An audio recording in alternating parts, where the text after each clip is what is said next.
KUMJA lising ani tara taretagi ngasi PHAOBADA Manipur district tara nithoida Tharamba poppy Pambi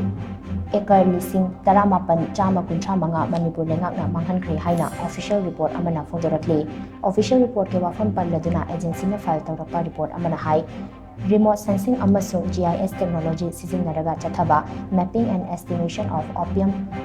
poppy cultivation area gi study amana poppy pambi khwaidagi yamna tharamba mafam asi Kangpopi district na oiri district asida acre lishing mari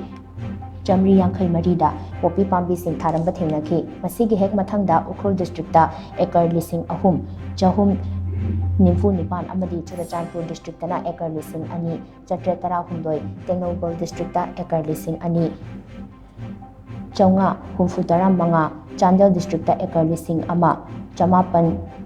Marifunithoi amadi Senapati district na acre lishing ama Chatruk Marifunithoi da poppy pambi sing thaba thingnaki hairi Manipur Leingakna planning department ki makhada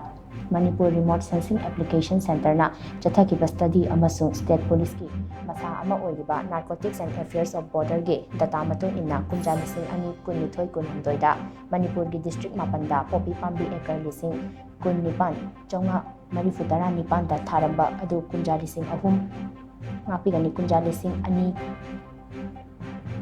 lising ani ga kunhumdoi kun mari dadi acre lising taramathoi chani